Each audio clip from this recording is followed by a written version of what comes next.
사람의 몸은 본래 자연과 함께 살아가도록 만들어졌다. 인간이 사계절의 변화를 느끼며 햇빛을 쬐고 바람을 맞고 흙과 나무 냄새를 맡는 순간 몸과 마음은 스스로 치유되는 방향으로 움직인다.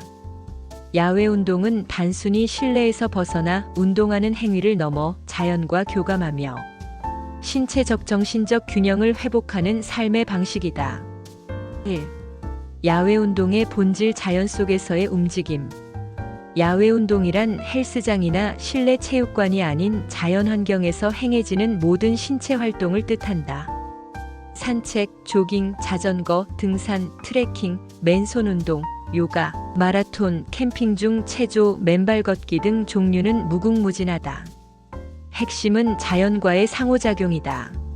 실내에서 기계가 만들어주는 공기가 아닌 나무가 내뿜는 산소를 들이마시며 땅의 질감을 느끼는 것이 야외 운동의 시작이다. 야외 운동의 신체적 효과. 심폐기능 강화. 야외에서의 운동은 바람의 저항과 지면의 기복이 있어 실내보다 더 많은 에너지를 소비한다. 예를 들어 평지 5km 조깅을 할 때보다 공원 산책로나 강변을 달릴 때 심박수가 평균 10에서 15% 높게 나타난다. 이 덕분에 심폐지구력이 자연스럽게 향상된다. 근골격계 강화. 자연 지면은 헬스장 러닝머신처럼 일정하지 않다. 오르막, 내리막, 돌길, 잔디밭 등 다양한 지형이 근육을 고르게 사용하게 만들어준다. 특히 종아리, 햄스트링, 코어 근육이 강해지고 균형 감각이 발달한다. 비타민 D 합성. 햇빛은 최고의 자연 비타민이다. 자외선이 피부에 닿으면 비타민 D가 합성되어 뼈를 강화하고 면역력을 높인다. 비타민 D 부족은 우울증, 골다공증, 만성 피로의 원인이 되는데 하루 30분의 야외 운동으로 그 부족을 상당 부분 보충할 수 있다. 체중 조절과 대사 개선.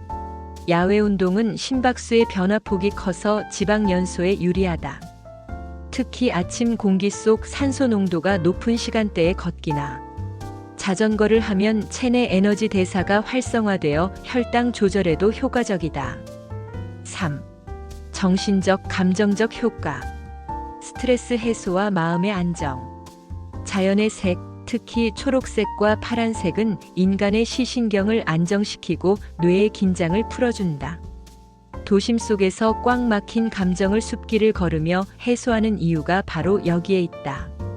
실제로 미국 환경심리학 연구에서는 숲에서 1시간 걷는 것만으로 스트레스 호르몬인 코르티솔 수치가 평균 15% 감소했다고 보고했다. 우울증 예방과 행복감 상승.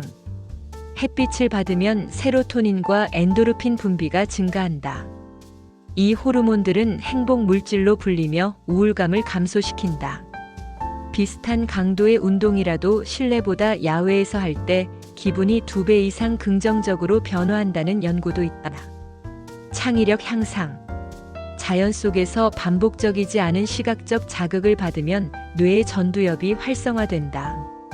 이것은 집중력과 창의력을 높여 새로운 아이디어를 떠올리기 쉽게 만든다. 그래서 작가나 예술가들이 산책을 즐기며 영감을 얻는 이유가 여기에 있다. 4. 야외 운동의 대표적인 종류. 걷기와 맨발 걷기. 가장 쉬우면서도 효과적인 야외 운동이다. 하루 30분 이상 빠르게 걷는 것만으로도 심장병, 당뇨, 비만 예방에 도움이 된다.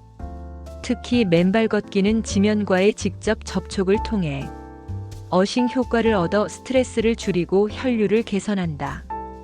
등산과 트레킹. 산길을 오르내리며 하체 근력을 강화하고 심폐지구력을 키운다.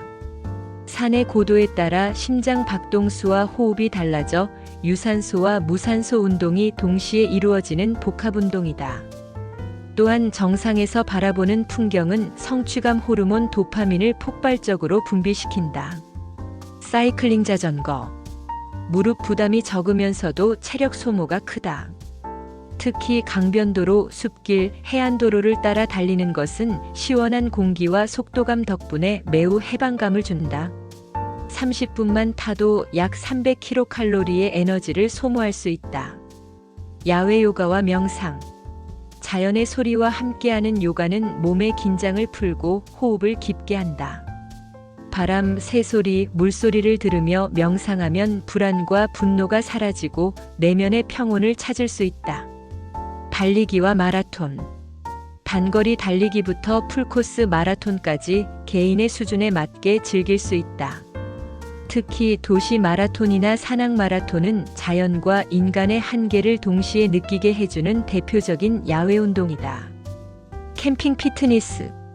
캠핑장에서 스트레칭, 트레킹, 간단한 맨손 운동을 병행하면 레저형 운동으로서 완벽한 심신 회복을 경험할 수 있다. 5. 계절별 야외 운동 팁. 봄. 꽃가루 알레르기를 조심하며 가벼운 산책, 자전거, 맨발 걷기에 적합하다. 기온이 15에서 20도일 때는 유산소 운동의 효율이 가장 높다. 여름. 수영, 카약, 해변 요가 등 물과 관련된 운동이 좋다. 단, 탈수 예방을 위해 수분 섭취를 충분히 해야 하며 오전 9시 이전, 오후 6시 이후 시간대가 적합하다. 가을. 등산, 트레킹, 마라톤 등 장시간 야외 활동에 이상적이다. 선선한 바람과 단풍의 색감이 심리적 안정감을 주어 몰입도가 높다. 겨울. 기온이 낮지만 적절한 복장과 준비 운동을 통해 야외 활동이 가능하다. 겨울 산행, 스노우워킹, 러닝 등은 체온 유지 능력과 면역력을 강화한다. 6. 야외 운동의 사회적 가치. 야외 운동은 혼자 하는 활동 같지만 사실은 사회적 연결을 회복하는 장이다. 동호회, 마라톤 모임, 등산 클럽 등은 새로운 인간관계를 형성하게 한다. 함께 웃고 대화하며 운동할 때 분비되는 옥시토신은 신뢰와 유대감을 강화한다. 특히 중장년층에게는 외로움을 줄이고 삶의 활력을 되찾는 중요한 역할을 한다. 7. 실내 운동과의 차이점. 실내 운동과 야외 운동. 실내는 환경 일정하고 인공적임, 야외는 변화무쌍하고 자연적. 실내는 공기질, 인공적 환기, 야외는 산소와 음이온 풍부. 실내는 자극이 단조로우며 야외는 시각, 청각 자극 풍부. 실내는 정신효과 제한적이며 야외는 스트레스 해소 창의력 향상. 실내는 운동 비용 시설비 발생되며 야외는 대부분 무료. 실내는 계절 영향 없음, 실외는 계절 따라 변동 있음. 결국 야외 운동은 몸의 운동을 넘어 감정의 운동이기도 하다. 8. 안전하게 즐기기 위한 준비. 날씨 확인, 비, 미세먼지, 강풍 예보가 있으면 피한다. 적절한 복장, 계절에 맞는 통기성, 흡습성 의류 착용. 스트레칭 필수, 관절 부상 예방을 위해 최소 10분 준비 운동. 수분 보충, 탈수 방지를 위해 30분마다 한 모금씩. 자외선 차단 모자, 선글라스, 자외선 차단제는 기본. 동반자와 함께 특히 산행이나 장거리 코스는 2인 이상이 안전하다. 9. 야외 운동과 건강 수명. 세계보건기구 WHO는 하루 30분 이상 중강도 운동을 주 5회 이상 하면 기대 수명이 3에서 5년 늘어난다고 발표했다. 특히 야외 운동은 실내 운동보다 꾸준히 지속할 가능성이 높다. 자연이 주는 변화, 계절의 흐름이 운동에 즐거움과 의미를 부여하기 때문이다. 10. 야외 운동이 주는 인생의 선물. 야외에서의 운동은 단순히 건강을 위한 행위가 아니다. 그것은 삶의 리듬을 되찾는 과정이며 자연 속 나를 발견하는 여행이다. 산길을 오르며 흘린 땀 한 방울, 강변을 달리며 마신 공기의 냄새, 숲속의 햇살은 모두 몸과 마음의 상처를 치유하는 약이 된다. 도시의 소음 속에서 벗어나 자연의 품에 안겨보라. 당신의 심장은 다시 힘차게 뛸 것이고 생각은 맑아질 것이며 삶은 조금 더 가볍고 따뜻해질 것이다. 야외 운동은 건강과 행복의 가장 단순하고도 완벽한 방법이다. 아무 장비가 없어도 거창한 계획이 없어도 된다. 지금 당장 신발끈을 묶고 문을 열어 나서면 된다. 자연이 당신을 기다리고 있다. 그리고 그 속에서 당신은 더 강하고 더 자유로운 자신을 만나게 될 것이다. 구독해 주셔서 감사합니다. 더욱 알찬 내용으로 찾아뵙겠습니다.